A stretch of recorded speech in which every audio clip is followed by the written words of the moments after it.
I'm so excited for this week's guest, Dana Barron. She is an intuitive eating and body image coach, and she is also the co-host of the Wellness Lately podcast. Welcome, Dana.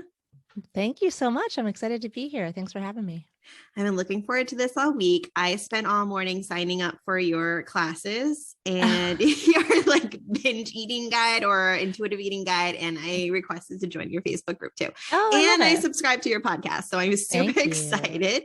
I think, this topic kind of speaks to every person and every part of their life, but I know the insecurities can be really high in the postpartum period because your body is just like completely changed and will basically never be the same again. Mm-hmm. So tell us a little bit about yourself.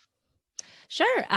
Like you said, I'm the co-founder of Wellness Lately. My business partner, Bridget Shannon, and I, we essentially help women stop feeling crazy around food, and we help them heal their body image and learn to take care of themselves in a way that isn't dieting and binging and emotional eating. Right. Mm-hmm. And I came to this work through my own struggles. I think a lot of women can relate to being professional dieters for most of their lives and slowly eroding their self-trust around food and their connection to their body, sort of tried every diet under the sun, not realizing that all of these efforts to control food and punish myself with exercise were actually eroding my body image, because that's what the research shows us it does. So I found my way to intuitive eating, and it just clicked for me. Like it was what I had been missing the whole time. And I think a lot of women come to intuitive eating from this like deep knowing that their relationship with food is not right, right? Like it shouldn't be this hard. We shouldn't feel this emotionally charged around food. We don't understand why we can't just be the woman who can eat when she's hungry and stop when she's full, and food's just like not an issue. Like that's such a foreign concept for most women. So I came to this work and I got certified in intuitive eating coaching and body image coaching. And now we run a podcast and coaching programs and all the things to help women heal their relationship with food and their bodies so they can just feel normal, move on with their lives, stop counting almonds. Mm-hmm. Yep. And I don't want to say that the patriarchy is responsible for all of our problems. I'm comfortable saying that. Wink, wink.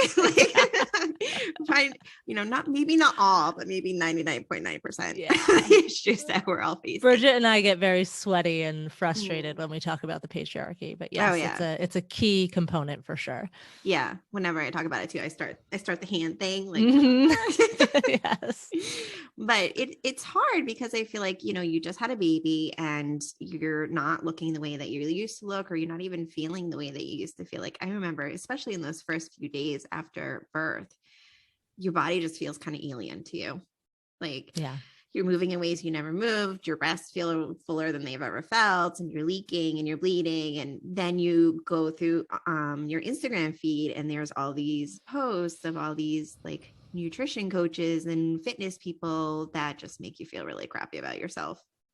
Yeah, that I like to call the bounce back narrative, and it's an extremely toxic one.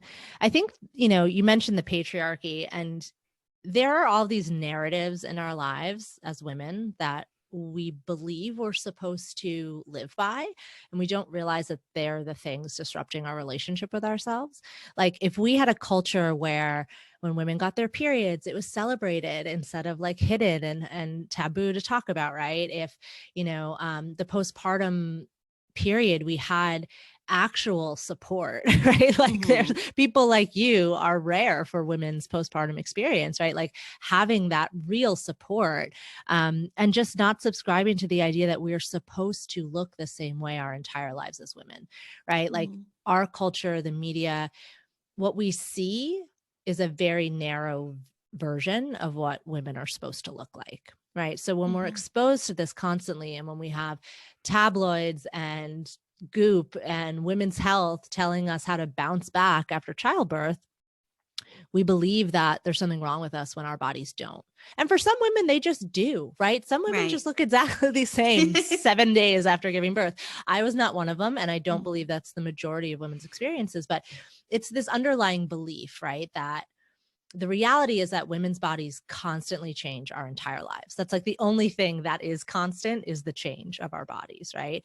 But our culture leads us to believe that we're supposed to be this one white, thin, able-bodied, cisgender, blonde, perky, healthy thing all the time. So when we fall short of that visually, we get really upset and we beat ourselves up. And then we turn to things like the toxic diet cycle to try to fix this perceived problem that isn't actually a problem if we zoomed out. And the particularly difficult piece of the postpartum time is that not only do we have very few resources in which to actually take care of ourselves, right? And when we're feeling burnt out, overwhelmed, run down, stressed, exhausted, when we feel physically worse in our bodies, it makes it more difficult to feel good about our bodies, right? Like our body image and how we physically feel is connected. So we're very vulnerable in this time, right? So it makes sense that this painful body image would take a nosedive, right? And then on top of that, we're inundated with these messages that we should be able to just hit the gym, bounce back, start running at 6 weeks, whatever it is, right? So we're just constantly comparing ourselves to this. Am I allowed to curse on this podcast? Yes, you are. These just like bullshit, imaginary, arbitrary standards that are not true for any of us, right? So I think that's why the postpartum period is so difficult. And the fact that like any change to our bodies, like you could be in an accident, right? And lose a limb, right? Or you could get really sick and, potentially lose a lot of weight, right?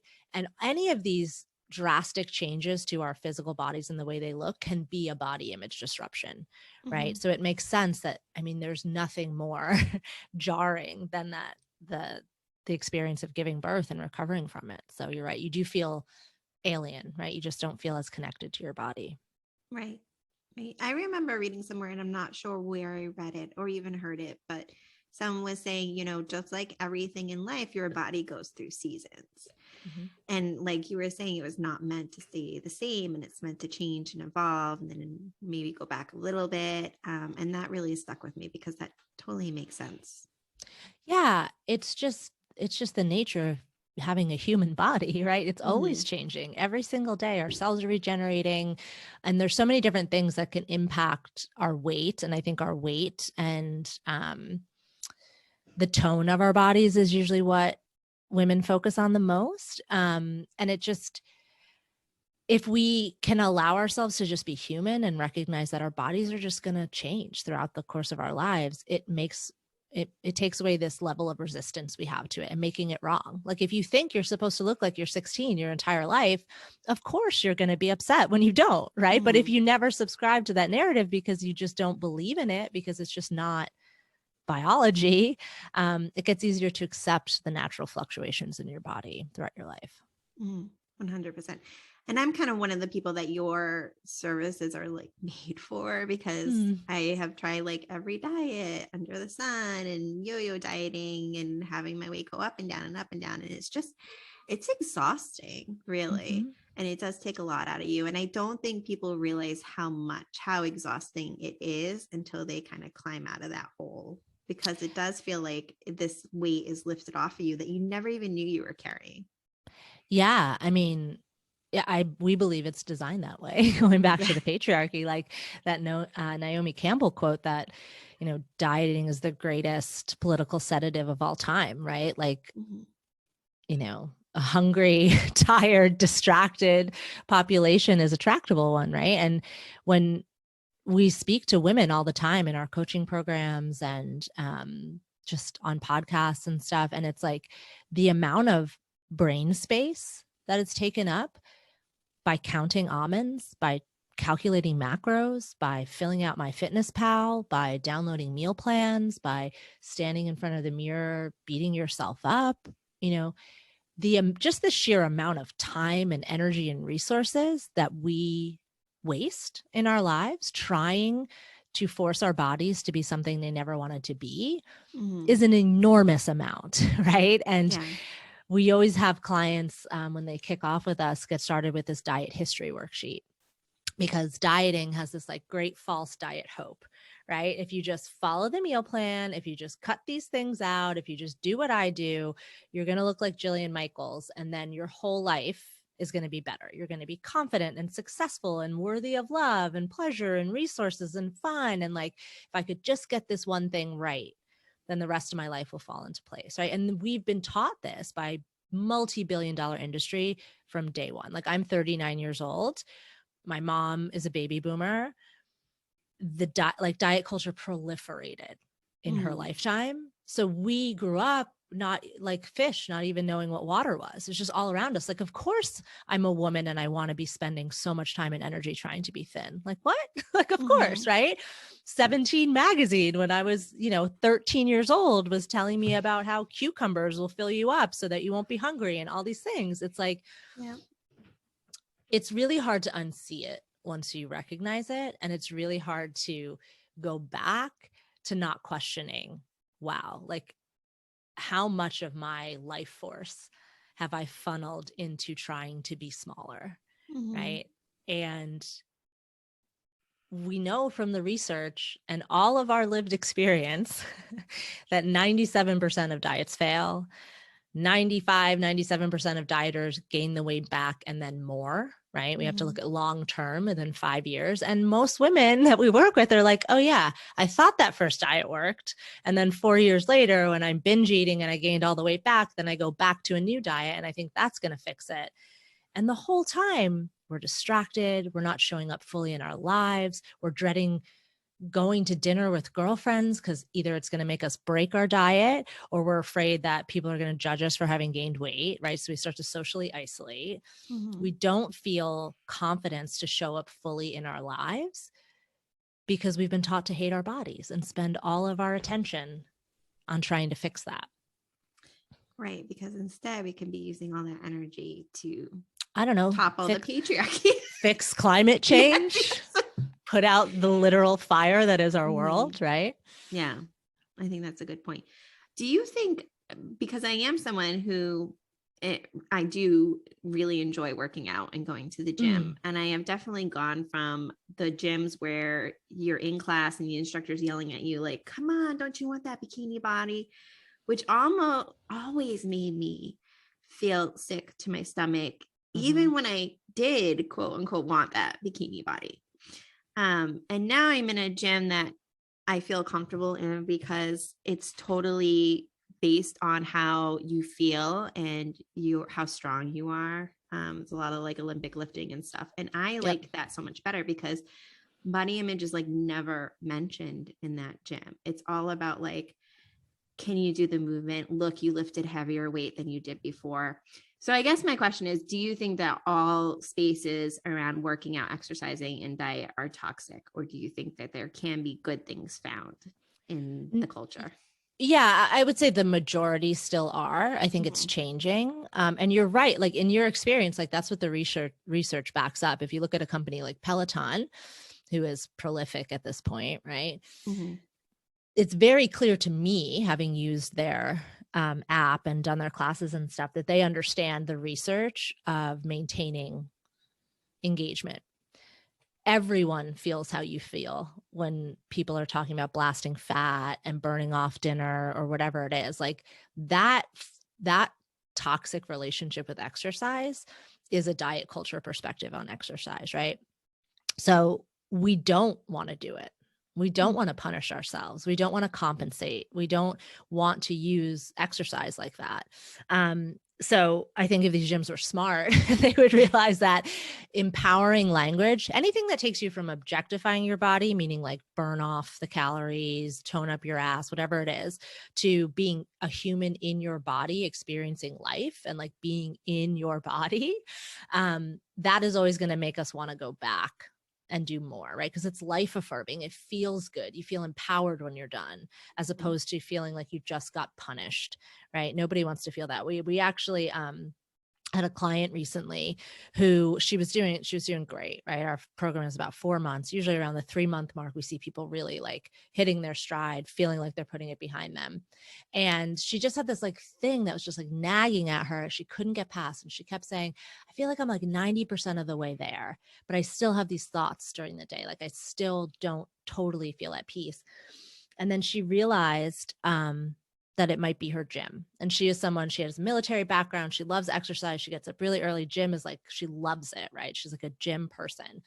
And she just had this intuitive hit in class one day when the instructor said something along those lines of burning things off, punishing yourself, working for your food, whatever. And she left and she never went back. And she joined a new gym that was all about empowerment and strength and feeling good in your body and taking care of yourself. And 2 weeks later, she was like, I think I'm ready to graduate. Like, that was the thing. Yeah. That messaging every day was reminding me of all this shit that I've been trying to put behind me, and just finding a new space that felt empowering to take care of herself. She was like, that was the thing. It was like this one little thing holding her back the whole time. And we just checked in with her after a few months after graduation. She says the same thing. So, I think you're absolutely right about that. But I mean, we love fruits and vegetables. We love exercise. We love taking care of yourself. But my firm belief is that dieting and battling food in your body every day is the opposite of taking care of yourself. And we can't just go from dieting to like free. We have to actually heal all of this stuff from years and years of dieting and battling ourselves. And then we can build actual health affirming habits that feel good and are actually about taking care of ourselves, but they can't be focused on weight loss. Right. You talk a lot about the effects of chronic dieting. Can you tell us a little bit about those? It's one of my favorite topics. You must have seen our recent reel on it. Yeah. So one of the biggest eye openers for me when I was trying to heal my relationship with food, because I also was like an emotional eater, a binge eater. I was like wildly fluctuating from like organic raw vegan to like just binge eating pizza and donuts and ice cream and stuff, right? Like there was never any like chill space in between. I was either like militant or going crazy. And one of the key things for me, because I also had crushing anxiety in my mid-20s when I was most disordered with food. And what I realized, I read about this Minnesota starvation study where Ansel Keys, like a very questionable researcher, sort of like the grandfather of diet culture, right? They had to figure out how to rehabilitate people who had been starving in World War II. So in order to learn how to rehabilitate starving people, you have to take some people and work with them in a starvation state. So they kicked off this experiment with conscientious objectors to the war. So these are like robust, healthy adult males. And this is also like before the proliferation of diet culture, right? So like these guys are not like dieters to begin with, right? And they put them on this very restricted diet because they needed to drastically reduce their weight in order to rehabilitate their weight. But not very long, maybe a couple months into this, like they called it a semi-starvation diet, which was actually still more food, still more calories than Weight Watchers told me in my mid-20s that I should be eating. And immediately they began to obsess about food. They became apathetic. They became moody. They became extremely emotional, right? They became obsessed with food. They became obsessed with exercise, right? Like their entire personalities changed. They were very anxious and snippy, and they wound up like stealing food and sneaking off to binge eat and all these things. And like all these really crazy like psychological effects of the semi-starvation diet. And I was literally like, that's me. Like that was me when I was dieting. And if you look at this list of actual studied effects of a semi-starvation diet, which again is more than most women are eating when they're dieting, it's literally mind-blowing because it's like, oh, there's nothing wrong with me. I'm just literally not eating enough. Like this is literally just what happens to even these like healthy, robust men when you start to restrict food. It's wild. It's really wild. And I think any woman seeing that list would identify it with at least some of those effects for sure. I think, yeah, most of us would. Yeah. For sure. Me, myself included. Yeah. You also talk about hitting diet rock bottom. Can you describe what that is? I can. So diet rock bottom is where you just like know deep in your soul that you can't muster the energy to go on one more diet. And symptoms of diet rock bottom include even just the thought of starting a diet has you like eating everything in your cupboard, right? You find yourself sort of, we call it Last Supper syndrome, where you're like binging the night before starting a diet, right? Done that. Yeah, of course. It's like, well, diet starts tomorrow. I might as well finish this whole pizza by myself, right? As you're like telling everybody at dinner while you're like scarfing everybody's leftovers. Last supper syndrome really speaks to women's souls, I think. Also, the amount of time that you're able to actually stick to the plan is getting shorter and shorter. So like maybe you did like 28 days of Whole30 the first time, and now it's like 2, and now you're just thinking about doing it all the time, but you can never actually make yourself do it, right? I think everybody can relate to that. You find it increasingly difficult to even lose just a few pounds, whereas like the first diets you could lose like so much weight really quickly, and it's so easy. It just gets harder and harder. You don't have a lot of energy, inability to focus. And you're feeling that urge to socially withdraw, which I talked about before, where it's like you just don't even want to go to your cousin's wedding because you don't want anybody to see you, or you don't want to go to dinner with your friends because you know it's an Italian place and you're cutting carbs and you don't want to blow your diet, right? These kind of symptoms that start to impact the rest of your life. You're obsessed with food. You think about it all the time. You feel like you can't keep certain foods in the house because you can't trust yourself around it. So you've basically totally eroded your trust around food. Things like, the cookies are screaming my name from the kitchen, right? And yeah, just like this rock bottom of just knowing deep down that like you can't do it. Like if it was going to work, it would have worked by now. So those are all the symptoms of diet rock bottom. And I've heard mixed things about, I think by now the science pretty clearly shows that every time you lose weight and then regain, it's like harder and harder to do that. Like it messes with your metabolism. Yeah, your metabolism slows, and that's why it's so difficult to lose any weight at all, but so easy. Like when I was dieting, I could gain like a ton of weight in a weekend. Right. Just because of the binging and whatever. But it would take, the whole next week to get back to normal. And that's what other clients of ours have said is like, I would go crazy every weekend, and then it would take me to like Wednesday to just like feel good again. But then I knew Friday it was going to happen all over again. So it's like this cycle, right? But dieting, food restriction, it does tamper with your metabolism because your body fights back. Like that first diet, it's so easy to lose weight because your body's not prepared to fight for your survival, right? But every time you do it, your body's like, oh yeah, I know. Yep. Famine. Here we go. We know how to deal with this. We know how to survive famine. We have to slow down the metabolism, make sure they don't have any energy to exercise or go about their day or focus clearly, right? And then as soon as food is available, we have to eat as much as possible. So let's numb your fullness cue so that you eat way past the point of being comfortably full, because we have to pack it in when food's available, right? So this is just the biological effects of dieting that we internalize as a lack of character on our part. Like we don't have the willpower, we don't have the motivation, there's something wrong with us. When in reality, this is just our bodies fighting back. Our bodies could care less if we gain weight. It's not dangerous for survival, but like you can't lose a lot of weight drastically. Your body will freak out. Because it's more important to keep weight on your body for survival than it is to lose it. Especially in the postpartum period.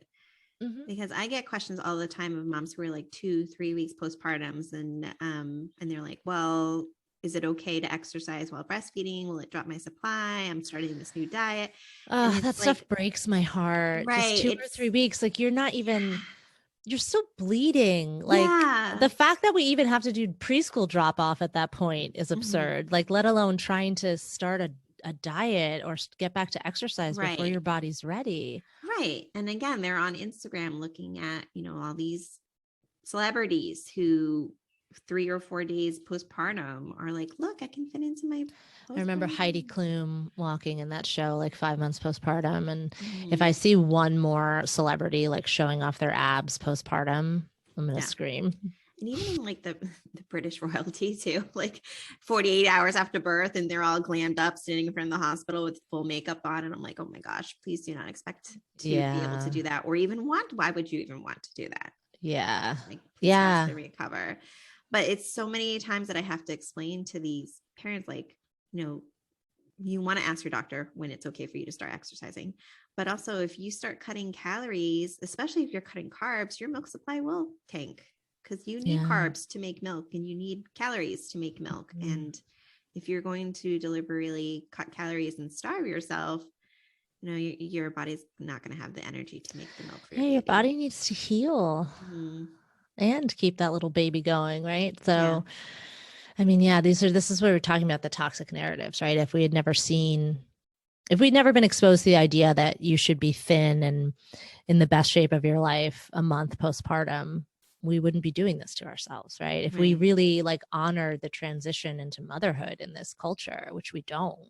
No. Like I said, dropping I was on my own, dropping my toddler off at preschool with like a 3-day-old baby, because my husband had to go back to work and there was no, you know what I mean? It's just like, I think if there was more support and like a more honestly humane transition into motherhood, we wouldn't be doing this to ourselves. Because there's also like dieting and focusing on weight is a really great distraction and dissociation tool. So when you are home with a newborn and you're exhausted and you're overwhelmed, that is harder to deal with than following Weight Watchers points, right? It's like a neat and tidy solution to focus on, where we think, well, if I just lose this weight, if I just get back in shape, then I'll feel better. When in reality, like, it's just a shit show having a newborn and like, trying to recover and handle everything we need to handle. So it's important to remember that dieting itself, the focus on our bodies itself, is a coping skill. It's a coping skill we learn because we get to not worry about all of these overwhelming things that don't have tidy answers and just focus on calculating our macros to distract ourselves. Right. Like a false sense of control. Yeah, absolutely.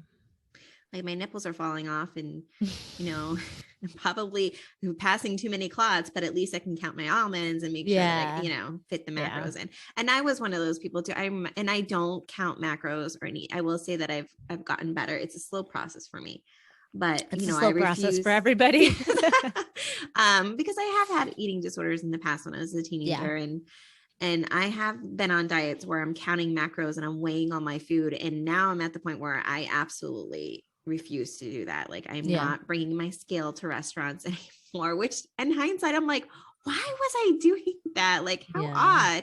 Yeah. But I was so terrified of like going over my macros. And so now I can't, because I get way too triggered and I get, way too anxious. So any of that numbering or measuring or calculating can be really triggering. Yeah. And I've done Weight Watchers and I've done them all. You name it, I've done it. But same. But it can be hard. And then so obviously you're a fan of intuitive eating based on your website. Can you describe what that is?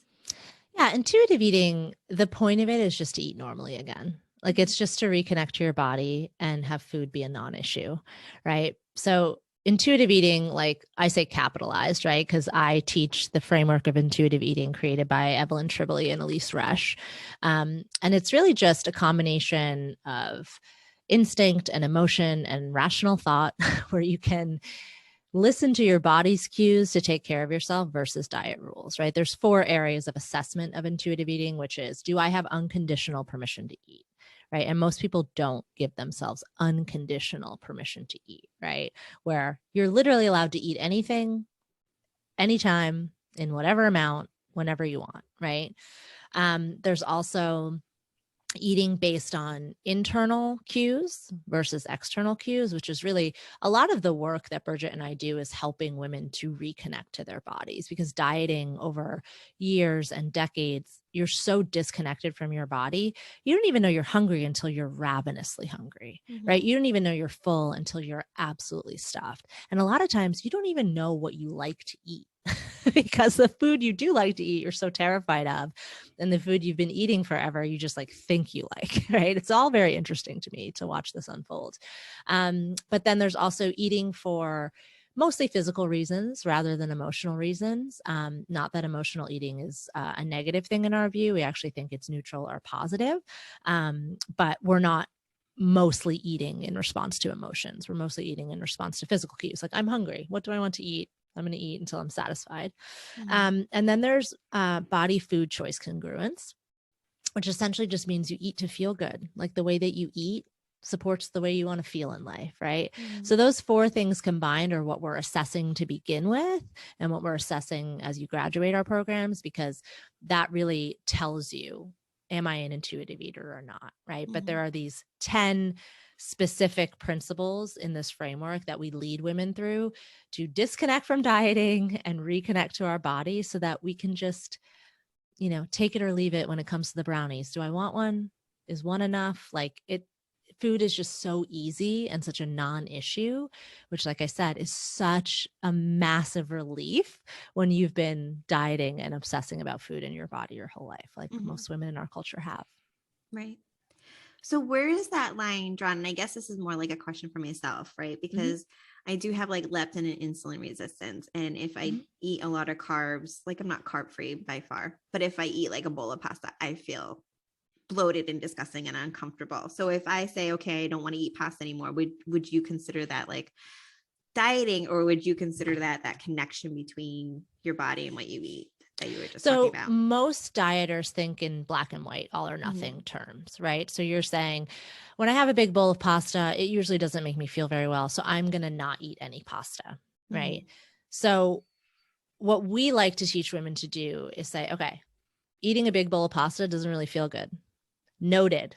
Data point considered, right? I can stop with I can never eat another bowl of pasta, because the idea that we're never going to eat another bowl of pasta is what makes us binge on pasta. So this is what we mean by all food is available. All food is allowed, I should say, not available, depending on your privilege. But how do I want to feel, right? I'm going to eat differently on like a Saturday night date out with my husband than I am on a Tuesday morning before I get on a podcast, right? Because I have a busy day ahead of me. I want to be sharp and have this conversation. I have to pick my kids up from school later. Like, I try to eat during, you try to match how you want to feel that day, and you're empowered, right? So if you're conscious of blood sugar and you're conscious of the way that pasta makes you feel, you get to choose. Do I want to feel like shit? Maybe an amazing bowl of pasta at a really good Italian restaurant is worth it. And you're going to go home and you're just going to kind of lay down and watch TV and go to bed anyway. So like, okay, I can choose how I want to, I'm an adult, right? And for instance, say you're celiac, right? And you are allergic to gluten. You're not going to eat gluten, because you're taking care of yourself by not eating gluten, right? But that is a very different mindset than cutting gluten out because you are desperately trying to lose weight and you hate your body, right? So we have to get back in touch with our bodies and say, like, how does this make me feel? And then I get to decide, because I'm in control, not the food. So it sounds like motivation can play a little bit of a part here. Like if you're choosing not to eat something because of the way it makes your body feel, versus if you're choosing not to eat something because you want to just lose weight. Yeah, I'm restricting food for arbitrary diet rules, or am I in tune with my body and practicing body respect? Because it's respectful to your body to eat in a way that feels good, right? So yeah, and it's, like so many things in life, it's the intrinsic motivation versus the external motivation. Am I cutting carbs because I want to look good in a bathing suit?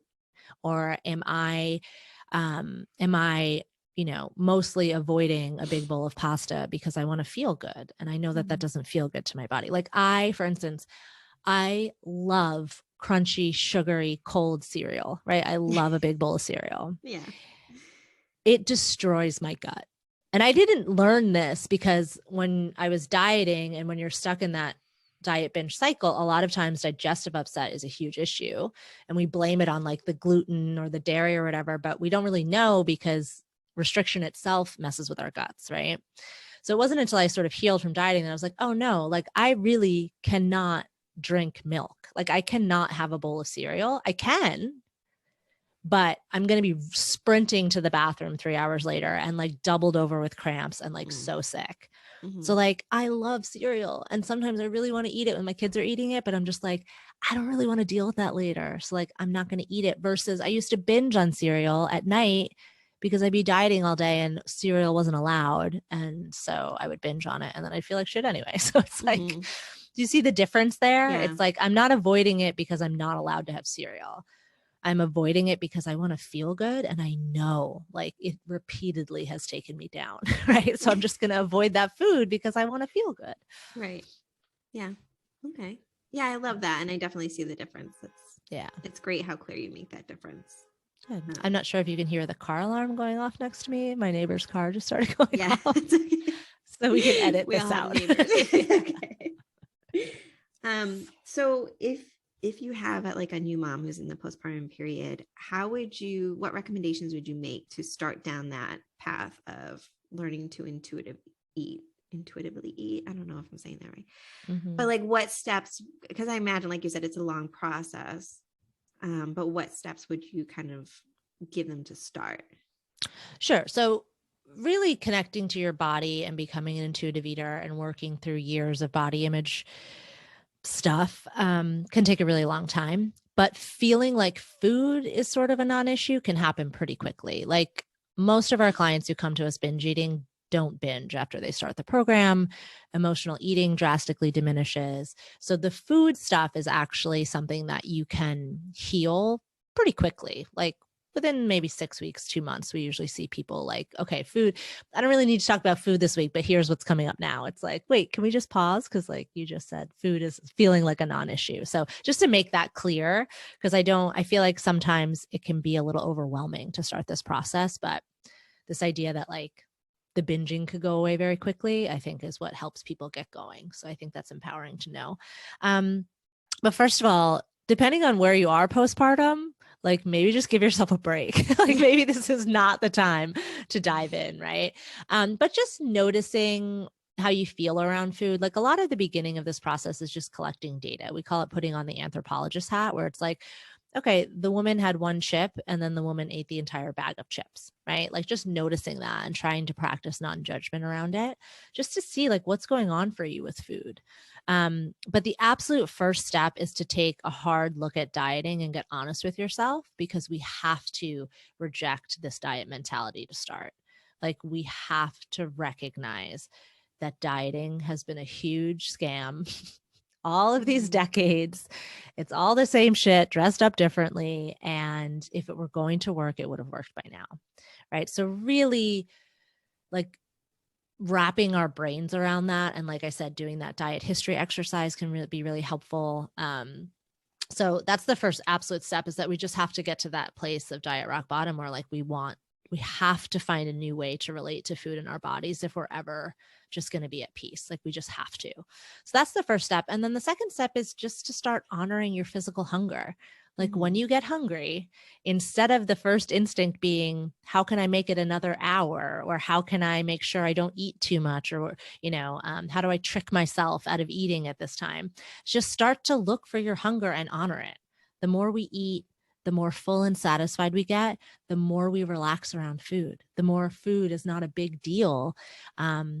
So we have to honor that physical hunger first. So that would be the first two steps, would be just really getting honest that dieting is not something I want to do anymore. And then really starting to honor your physical hunger, because so much of it is just hunger. Like we think we're crazy about food. We think we have a binge eating problem. We think we're emotional eaters, but really we're just hungry. And we've never been told that it's okay to just eat when you're hungry. It's like a radical thing for women. Yeah. So that would be my first two pieces. But also get support. Like I don't believe that, I don't think it has to be as hard as doing it alone. Like so many women, I think there's something really important about like being seen and heard and getting support from someone who's done it. So that's an important piece of this too. Yeah. As in most areas of our life. Yeah. Yeah. Support is always better. We're not meant to do life alone. Like we're not meant to overcome these challenges alone. Right. Especially, in the US, like, as you know, we're just failing our new families and leaving them out to dry. And it's pitiful. yeah. You were talking about hunger and like honoring your hunger and eating when you're hungry. On your Instagram, you talk about the 4 types of hunger. Can you tell us about those? Yeah. So we have primal hunger, right? Like where it's just like you're actually physically hungry, right? Physical hunger, which everybody I think can understand. Then we have emotional hunger, right? And that is where like we eat as humans, we're just naturally emotional eaters, right? Like we celebrate, we take care of each other through food, all these different things. And then we have taste hunger, which is totally valid, right? Where, and I think this is the one that really gets demonized, right? Like we as dieters, we think we're only supposed to eat when we're hungry. Like there's no value in eating food just because you enjoy it.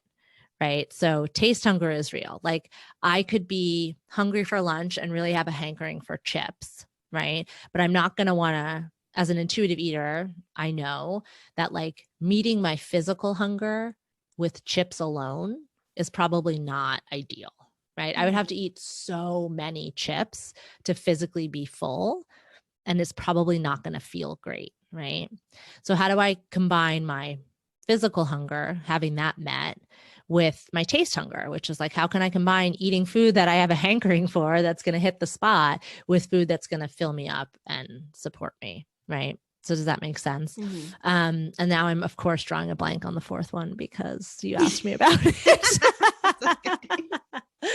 But yeah, it's physical, emotional, taste. And the other one, yeah, I'm drawing a blank on it. Do you have it up? I'm curious to know. It's going to drive me crazy.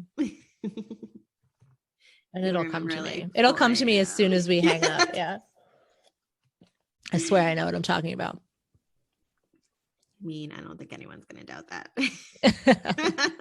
I know, but now it's going to drive me nuts, but whatever. We'll move on. You said physical, emotional, practical, and taste. Practical. Yes. And that's one of my favorite ones to talk about, especially as moms, because I mean, I have a 4-year-old and a 2-year-old, right? So I have to think in terms of what do I need in the house? They have to have breakfast before they go to school. I have to pack a snack with them. Then they have to have lunch and whatever.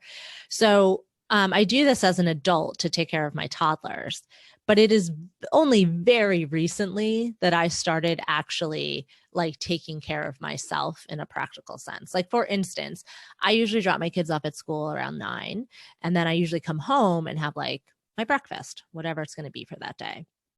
But I knew that we were going to be sitting down at 9 this morning. So my practical hunger is like, okay, maybe I'm not that hungry when I get up, but I don't want to be like losing focus and unable to concentrate when I'm on this podcast. So I'm going to eat my breakfast with my kids in the morning so that I'm prepared for that morning that I need to get through. Right. So practical hunger is like, yeah, put some stuff in your bag. Like if you have to pick your kid up at hockey practice at 5:00 and you know you're going to be starving, like we have to plan hunger, and we have to plan around our hunger from a practical sense as a form of self-care.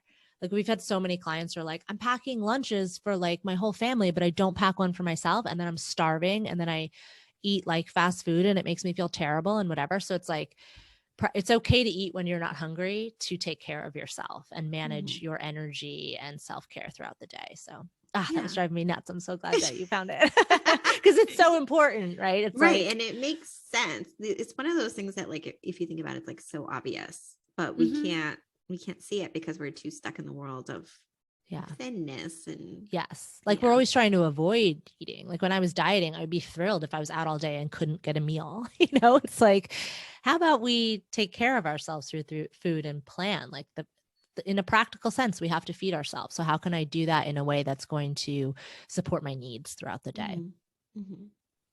You also talk a lot on your Instagram about like body confidence and body positivity.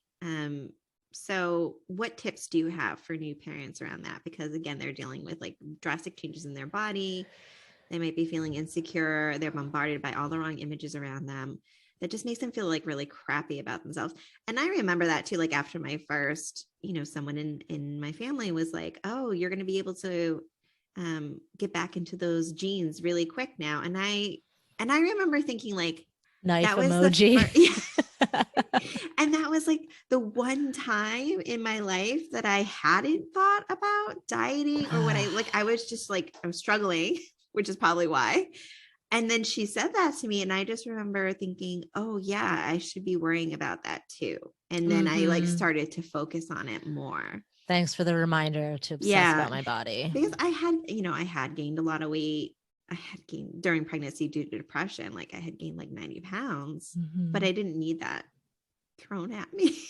As if you weren't aware that your Yes. body had changed, right? Like, yes, I'm the one buying my clothes. Thank you. Thanks, Chief. Yeah, I can't stand. And now I realize, and this is a little bit of a tangent, just like commenting on people's bodies in any way, like not okay. Even, which I think is hard for people to wrap their brains around, like don't compliment weight loss. Because what you're saying is that your body smaller is better than it was larger. Right. And I learned that lesson the hard way where it was my friend's sister. So I didn't see her that often. And I was acquainted with her, but I didn't know her.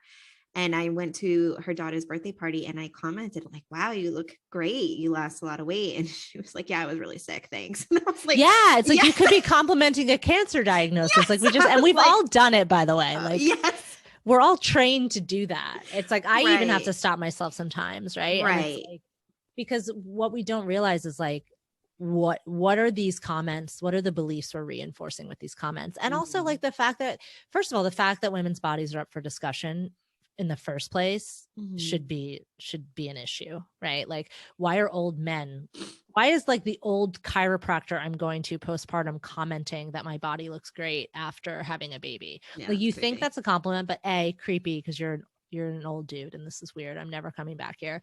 And two, like, so what are you saying if my body didn't look this way? Right. Like, it's just like, or what are you thinking when you work on your patients whose bodies don't look like, or like, why, when I went on my first diet at like 14 and was praised for the weight loss, it's like, oh, I guess my body was wrong. Now my body's good, right? Everybody's praising me for this. So what's going to happen when I gain the weight again? More shame. Because fat phobia is real. It is real. Yeah, and it does affect the way that you get medical treatment. It does affect the way that you can get jobs. Like the research is there and has shown that, if you are someone who is obese, your medical treatment is not going to be. Yeah, it's disgusting. Great. Yeah. Yeah. I mean, it's a social justice issue, really. And if you look at it, as a form of oppression, which is what it is, it's anti-fat bias, it's weight stigma in our culture. And like that weight stigma gets internalized in all of us, regardless of our size. It's certainly a harder experience for people in larger bodies because they actually face the oppression, but we all internalize it as fat is bad, thin is good. When in reality, fat is a neutral description for a body type, just like thin or tall or brunette, right? But we see this because our culture teaches us this, that there's something wrong with being in a larger body, when in reality, body diversity is just a thing. There have always been people in larger bodies. Why do we think people can be naturally thin, but they can't naturally be fat? Why do we want to fit in our friends' jeans when we wouldn't necessarily have shame about not fitting into their shoes, right? So it's a very real thing. Right. And the science has actually shown that, fat people tend to do better when they get like healthier in the long run, in terms of if they get sick, they have a higher chance of survival. And but nobody wants to talk about that. Nobody wants to talk about that. And we don't talk about the fact that weight is not a behavior. Right. Yeah. Like your physical fitness is an indicator of health, right? But you can be physically fit in any size body. And you can be physically unfit in any size body. Right. So that's the issue. And that's the issue, with correlating health with weight, because now we have this like moral implication, a character implication, right? That like, because our culture puts health on a pedestal as well, which is an issue in and of itself, right? That like, it really comes down to some bodies are good and some bodies are bad, right? So it's this system of oppression that we've all internalized. And it's tangled up in our body image, right? Regardless of what size body you're in. Body image comes from the fact that our belief, like we are deriving a disproportionate amount of our worth as a human being from what our bodies look like. right? So what we need to do to heal our body image is see ourselves as more than a body. And for women, that's difficult to do, right? Because from the womb, we're taught that being thin and beautiful and kind and accommodating is what women need to be, right? We can't be loud. We can't be angry. We can't be big, right? These are things women shouldn't be. And we all internalize that regardless of our size, regardless of what our body looks like. And then we go straight into with Doctors Lindsay and Lexi Kite, who wrote this amazing book called More Than a Body. They call it the waters of self-objectification, where we start to learn as a little girl that we are an object to be pleasing to others versus like a human inhabiting a body, having a life experience, right? And this is what we mean by, am I objectifying my body or am I in my body? Right. And women get robbed of so much life and so much joy by objectifying ourselves instead of being in our bodies. So a lot of the work Bridget and I do, like I said, the food issues can heal pretty quickly. Like you can feel normal around food pretty quickly, but the underlying body image is what's been driving, like our weight obsession is what's been driving the dysfunction with food to begin with. So it always comes down to, oh, this was like a body image issue. But when we're dieting and when we're feeling out of control around food, we think we have a food issue, right? But really the food issue is just the manifestation of this internalization that our bodies are wrong, that our bodies need to look different, and we have to control food in order to control our outcomes in life, right? Thin equals loved, thin equals confident, thin equals worthy, thin equals resources and partners and friends and love and happiness, when in reality we can experience all of those things in any body that we're in. So that was a long-winded answer, but really the body image comes down to, am I in my body? Am I connected to my body? Am I appreciating my body? Or am I objectifying my body? Am I viewing my body as if someone else from the outside is viewing it as an object? Right. And we should be mindful too of what we're telling our kids. What message are we sending our kids? Like if they see their parents are constantly dieting, and it can be like, this is an extreme example, but I do know someone whose mother used to always say to her, whatever you do, don't let yourself go. Like don't gain weight. And she ended up turning to cocaine as an appetite suppressant because she was so afraid to gain weight because all her mother would do. And then her mother would like make fun of like heavier people around her and stuff like that. That's so common. That's why so many of our clients are mothers of young kids. And I think I'm hoping our generation, I'm 39, I don't know how old you are, but I'm hoping our generation is going to be the one that break this cycle, because you know, the caregivers around us, like their relationship with food and body is going to have the biggest impact on us. Media is always going to be there. Social media is going to be there. Diet culture is going to be there. But if those messages and beliefs aren't being reinforced at home, we're going to have a much better shot at clearing through adolescence without food issues. And it's so common. Like when my business partner, Bridget, was a little girl, she was forced to run on the treadmill before school. Like we've had clients tell us mothers brought their daughters to Weight Watchers at 8 years old. And this has a huge impact, but we can change it. But the best way to protect your kids from food and body image issues is to heal your own, right? Because if you're confident and at peace with food and have a joyful relationship with food and movement, and you're not talking about other people's bodies, you're not making comments about worth and bodies, your kid's not going to pick up on that, and your kid's not going to believe it, right? And you can have open conversations about media that you're exposed to and talk about these things. But if you're ripping your own body apart in the mirror, if you're calling yourself fat as an insult in a bathing suit in front of your little girl, if you're weighing your food at a restaurant in front of a little girl, and I mean, it affects boys too, but I'm comfortable saying it disproportionately affects women and girls, right? They're going to pick up on that. They're going to learn that that's the truth. And we don't have to pass that down, but healing your own stuff is really the most important thing. Yeah, it's definitely seems like a form of trauma. when you're raised to Absolutely. hate yourself, like you're, Dieting is a form of trauma. It's this yeah, prolonged, deeply stressful situation that you're in. right. And just like any form of trauma, you have to heal yourself so you don't keep passing it down Yep. and down through the generations. Yep. Mm-hmm.